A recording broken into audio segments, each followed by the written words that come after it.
Hey everyone, it's Alex. Welcome back. Thanks for joining me tonight. Watch my last video. I talked about the fact that I'm going to be doing some work to my G37, and I think actually a couple of people also commented asking if I was going to be doing any videos with the Infinity. The answer is yes. I'm actually going to go into detail about that a little bit later this week, explain what I'm going to be doing, what the plans are for the car, so stay tuned for that.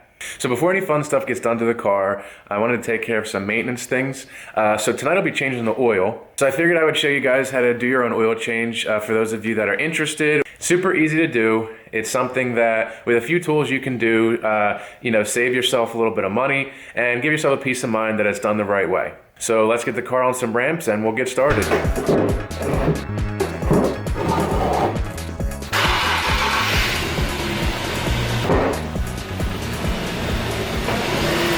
Just make sure once you roll up on the ramps, you engage the parking brake, and if you have a manual transmission, I like to put it in gear just to be safe so it doesn't roll anywhere. So there's many schools of thought out there for how often you have to change your oil. I kind of go by the old school of thought of every 3,000 miles.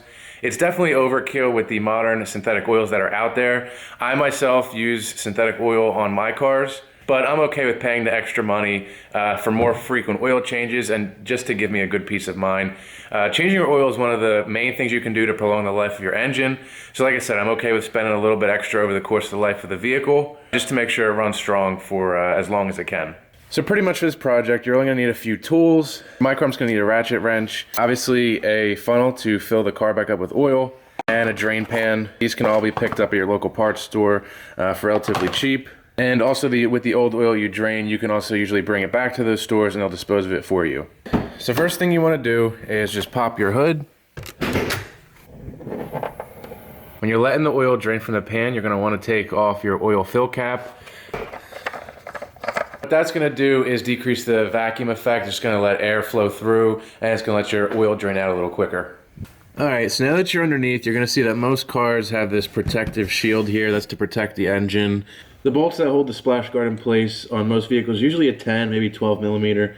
On this car in particular, it's a 10 millimeter. So I'm just going to go ahead and take these out now. There's one.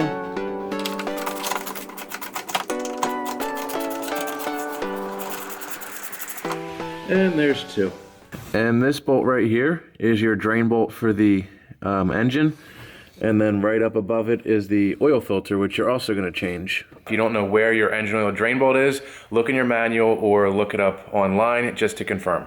So my oil drain bolt is a 14 millimeter, so just find whatever size you need and go ahead and remove the bolt.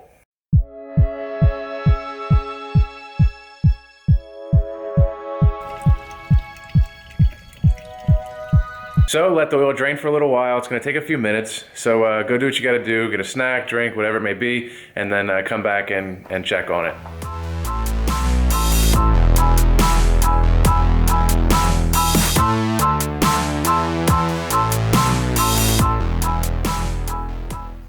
So we're kind of slowing down to a little drip, and now's about the time you can throw your drain bolt back in, and then we can take off the oil filter.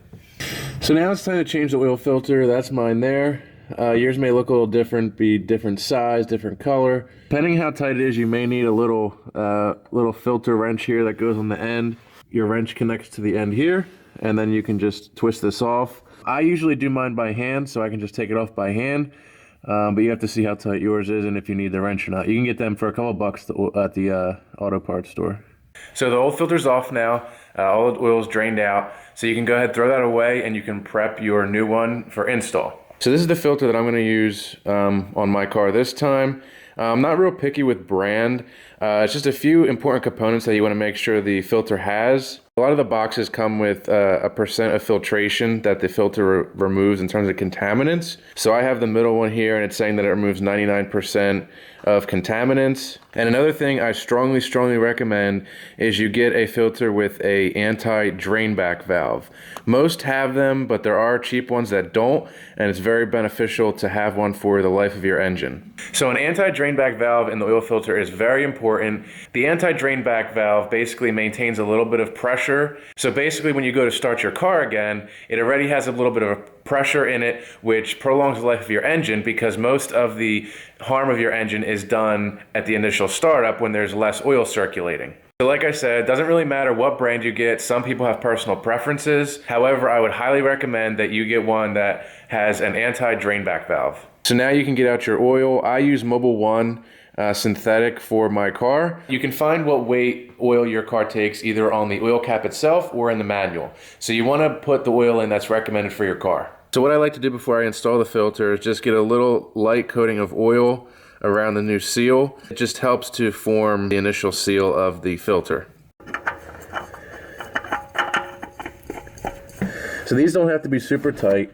I just like to snug mine by hand so it's easier to get off. Once the motor is started, it's going to build up some pressure and really tighten up that filter pretty good. So once your filter's installed, you're pretty much done underneath the car. You can go ahead and put your guard back on, your splash guard, put those bolts back in, and then we can work on filling the engine with oil. So now we're back up top. I got the funnel all set up here, so we can go ahead and start putting your oil in. So you can look in your manual and it'll tell you how much oil your engine takes. Mine says that it takes a little over 5, I think it's 5.2 quarts. But because there is still a little bit of oil circulating in there, it never takes the full 5.2. I would put about, I would say half a quart less than what it calls for. You can start your engine up, let the oil circulate a little bit, get in the new filter, and then you can check your oil level and add more accordingly.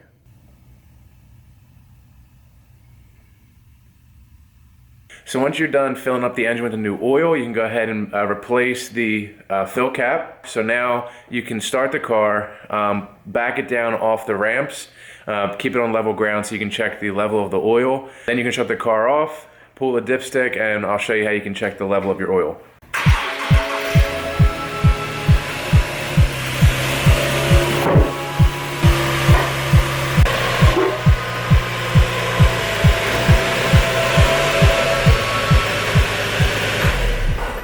Alright, so now the car is off the ramps, back on level ground. We'll give it a minute or two for all the oil to drain back in the pan, and we'll check the oil level and see if we need to add any. So we're going to check the oil level now. You're going to take your dipstick out. It's usually got a yellow color to it, and it says engine oil on it, so just pull that out. And you're going to want to give it an initial quick wipe with a towel, just to clean anything off that splashed while the motor was running. And you're going to place it back in all the way down, and then come back out, and now we can read the level. Alright, so here's the dipstick. As you see, there's a hole here and a hole there, or you could have like some scratch marks on it, and that's where that's where you determine how much oil you need in it. For this particular car, the lower hole is the minimum you need, and the upper is the full line. I usually like to keep it right in the middle or so. That's where it is right now, so it looks like we're good on oil level. So basically anywhere between these two dots or lines, whatever's on your dipstick is where you want the oil level to be. Once you get your level where you want it, you're done. It's that simple. Hope the video helped you a little bit if you haven't done this before. Hope it gives you some confidence to do it to your car. Again, you can save a little bit of money, gives you peace of mind that you're doing the job right. If you have any questions or I forgot anything, ask a question. I'll be happy to answer and give you any additional information that you may need to complete this. As I said in the beginning of the video, I'll be doing some work to the G. I'll be filming all of it. I'm going to make a video later in the week describing in detail what I'm going to be doing. Again, what the plans are for the car, what to expect. So I'm pretty excited about that. Finally get to do some work to this car after a year of ownership. I really can't wait. So stay tuned. If you're not subscribed, hit the subscribe button. If you liked the video, give it a thumbs up. And like I said, drop a comment below. Let me know what you think or if you have any other questions. All right, see you next time.